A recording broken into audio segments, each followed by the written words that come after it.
नमस्कार साथियों, CVV client गुरु में आप सभी का स्वागत है। आज का वीडियो बहुत ही मोस्ट इंपॉर्टेंट होने वाला है क्योंकि आज के इस वीडियो में आपको बताने वाले हैं कि 2026 में आईटीआई के एडमिशन कब होगा, कैसे होगा और क्या प्रोसेस होगी, पूरा डिटेल में एक ही वीडियो में जानकारी आपको मिल जाएगी। जैसे कि आप यहाँ पे देख पाएंगे, सबसे पहले मैं क्या क्या आपको यहाँ पे बताऊंगा तो यहाँ पे आप जान पाएंगे कि आईटीआई कोर्स क्या है, ये आप जान पाएंगे। इसके बाद जो है आईटीआई फॉर्म कब आएगा ये आपको बता देंगे और फिर इसके बाद आईटीआई कैसे होगा यानी एडमिशन कैसे होगा ये भी आपको बताएंगे। साथ में आईटीआई सरकारी से करे या फिर प्राइवेट से करे ये भी जानकारी आपको मिलेगी। इसके बाद जो है आईटीआई में कितना पैसा लगेगा ये भी आपको बताएंगे, चाहे आप गवर्नमेंट से करें या प्राइवेट से। फिर इसके बाद जॉब कैसे मिलेगी और कैसे कहाँ मिलेगी ये भी आपको इस वीडियो में जानकारी मिलेगी। मतलब ए टू जेड पूरा आपको जानकारी मिलेगी। एडमिशन से पूरा आपका एडमिशन जब तक हो नहीं जाएगा तब तक आपको सही इंफॉर्मेशन देते रहेंगे। सही जानकारी पाने के लिए आप इस चैनल को सब्सक्राइब कर सकते हैं। तो चलिए शुरुआत करते हैं और एक एक पॉइंट करके समझते हैं। सबसे पहले बात करते हैं आईटीआई कोर्स के बारे में कि आईटीआई कोर्स क्या है, डिटेल में आपको बता देंगे, आपका एक भी डाउट नहीं रहेगा। सबसे पहले आईटीआई का पूरा नाम होता है इंडस्ट्रियल ट्रेनिंग इंस्टीट्यूट, इसे हिंदी में कहते हैं औद्योगिक प्रशिक्षण संस्थान, यानी ये उद्योगों के लिए एक प्रशिक्षण दिया जाता है। और डिटेल में आपको बता देते हैं तो यहाँ पे आप जान पाएंगे, भारत सरकार के ministry of skill development and entrepreneurship के अंतर्गत चलाया जाता है। इसका उद्देश्य छात्रों को औद्योगिक प्रैक्टिकल स्किल देना ताकि वे जल्दी से रोजगार पा सके और अपना काम शुरू कर सके। ये इसके बारे में डिटेल में इंफॉर्मेशन है और बाकी जो है इंफॉर्मेशन और आपको बता देते हैं। तो यहाँ पे अगर आईटीआई कोर्स के बारे में बात करें तो इसकी योग्यता जो होती है वो 8वीं या 10वीं के अनुसार जो है आपको आईटीआई में एडमिशन मिलता है। आपका जो आईटीआई का ट्रेड होता है वो 8वीं के आधार पे और 10वीं के आधार पे मिलता है, ठीक है, इसलिए ट्रेड के अनुसार यहाँ पे लिखा गया है। अवधि की बात करें तो ये 6 महीने से लेकर 2 साल के कोर्स होते हैं। 2 साल का भी होता है, 1 साल का भी होता है और 6 महीने का भी कोर्स होता है। इसके बाद दोस्तों यहाँ पे जो आपकी उम्र है वो 14 वर्ष से कम नहीं होनी चाहिए। न्यूनतम 14 वर्ष मांगा गया है, अधिकतम आपका 40 भी हो सकता है, तब भी चल जाएगा। इसके बाद यहाँ पे जो सर्टिफिकेट आपको मिलेगा वो एनसीवीटी से और एससीवीटी का प्रमाण पत्र आपको दिया जाता है। अब इसके बारे में ये तो बात हो चुकी आईटीआई कोर्स के बारे में। अब बात करते हैं आगे। अब यहाँ पे आईटीआई का जो फॉर्म है ये कब तक आएगा इसके बारे में भी आपको बताते हैं, क्योंकि इसमें थोड़ा सा आपको डाउट लग सकता है, तो उसके बारे में भी लास्ट में आपको बता देंगे कि कब आईटीआई का फॉर्म आएगा। बात कर लेते हैं कि एडमिशन कैसे होगा। तो एडमिशन का जो प्रोसेस होता है वो सबसे पहले ऑनलाइन फॉर्म आपको भरना पड़ता है। बिना ऑनलाइन फॉर्म भरे आप एडमिशन नहीं करा सकते हैं, चाहे आप प्राइवेट में एडमिशन कराएं या फिर आप गवर्नमेंट में एडमिशन कराएं, आपको दोनों सिचुएशन में ऑनलाइन फॉर्म भरना होता है। इसके बाद जो है अब जब आप ऑनलाइन फॉर्म भर देते हैं तब आपकी मेरिट तैयार की जाती है। बहुत जगह पे प्रवेश परीक्षा होता है, जैसे पहले एंट्रेंस एग्जाम होता है। जैसे अगर बात करें बिहार की तो बिहार में पहले एंट्रेंस एग्जाम होता है, फिर इसके बाद आईटीआई में मेरिट बनती है, फिर एडमिशन होता है।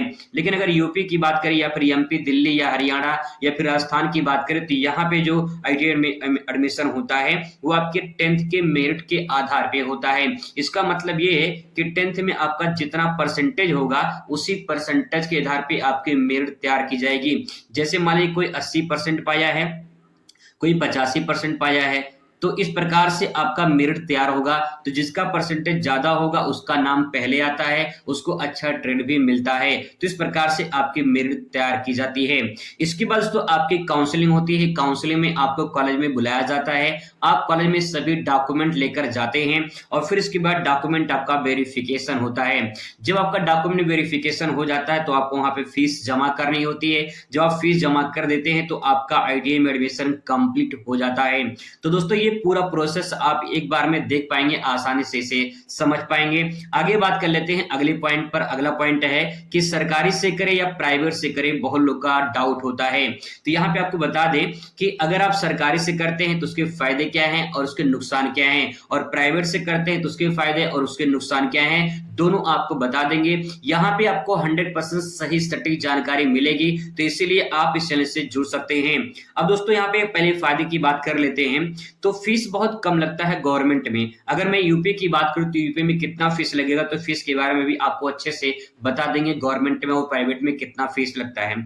फीस बहुत कम लगती है, पढ़ाई की गुणवत्ता और वर्कशॉप वगैरह अच्छे होते हैं। इसके बाद जो है यहाँ पे अप्रेंटिसशिप और प्लेसमेंट के मौके ज्यादा मिलते हैं, क्योंकि गवर्नमेंट में प्राइवेट कंपनियां या फिर कैंपस प्लेसमेंट ज्यादा होता है। ठीक है, इसके बाद यहाँ पे सरकारी नौकरियों की मान्यता मजबूत होती है, मतलब कि भाई आप सरकारी से किए हैं, ऐसा नहीं है कि जो प्राइवेट से किया उसको सरकारी जॉब नहीं मिलती है। दोनों में कोई अंतर नहीं होता है, बस ये कि आपको जो है थोड़ा सा यहाँ पे फायदा मिल जाता है, ये कि आपको यहाँ पे प्लेसमेंट का मौका मिल जाता है, गवर्नमेंट में जो है कंपनी ज्यादा आती है। ठीक है, बस यही अंतर है।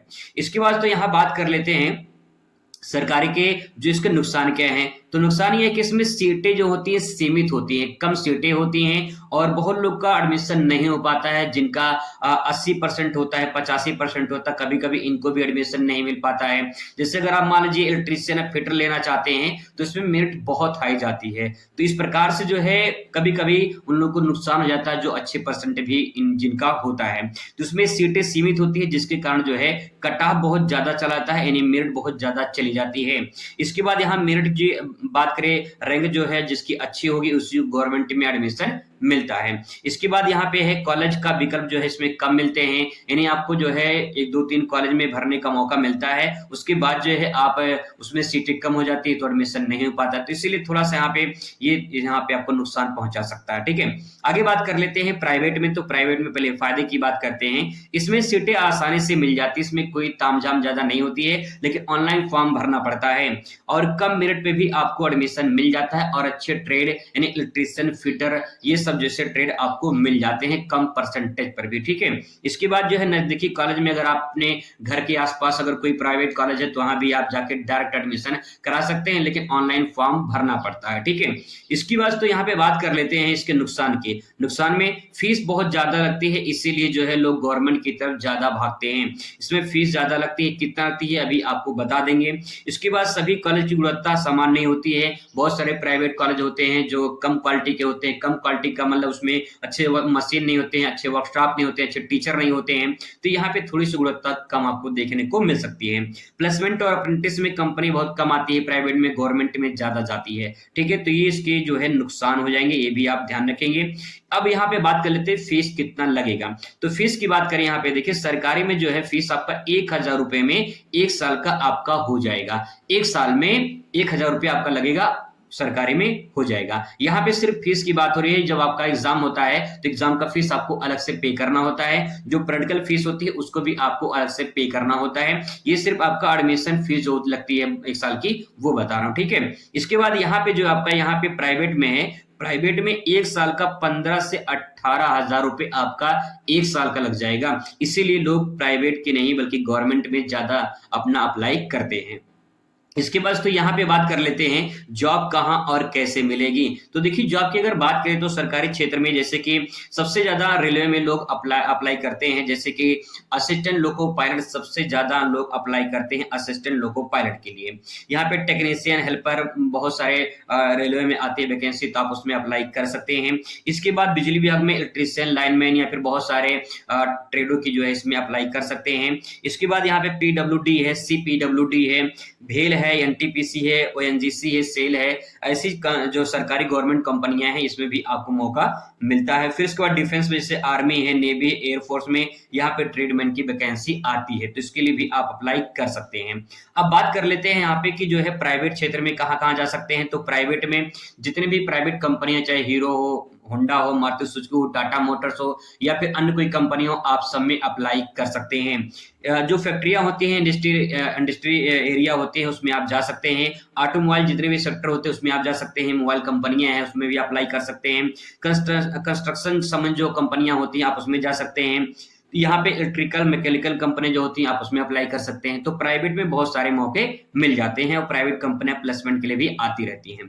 इसके बाद तो यहाँ पे बात करते हैं कि ITI का फॉर्म कब आएगा। अब ITI का फॉर्म कब आएगा तो आपके सामने बता दे रहा हूं मैं। यहाँ पे यूपी की अगर बात कर लेते हैं तो यूपी में जो ITI का फॉर्म पिछली बार यानी 2025 का बता दे रहा हूं मैं आपको, 2025 में जो फॉर्म आया था वो 12 मई को आया था और 12 मई से लेकर 5 जून तक चला था। हालांकि बाद में डेट बढ़ा दिया गया था 5 जून से फिर और बढ़ा दिया गया था। ठीक है, तो यहाँ पे 12 मई को पिछली बार फॉर्म आ गया था, यानी मान के चलिए कि जो आपका फॉर्म है वो मई में आ जाने की पूरी पूरी संभावना है, क्योंकि जैसे यूपी बोर्ड का रिजल्ट आता है, जैसे यूपी बोर्ड का रिजल्ट आता है उसके 15 से 20 दिन बाद, 15 से 20 दिन बाद जो है आईटीआई का फॉर्म आ जाता है।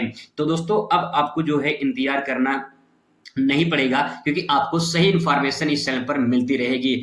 आई होप कि आपको ये पूरी जानकारी अच्छा लगा होगा। पूरी जानकारी मैंने सही बताने की पूरी कोशिश किया है। अगर इसमें कोई मिस्टेक, कोई डाउट रह गया होगा तो कमेंट करिएगा, आपको जवाब दिया जाएगा। मुलाकात करते हैं नेक्स्ट वीडियो में। Thanks for watching.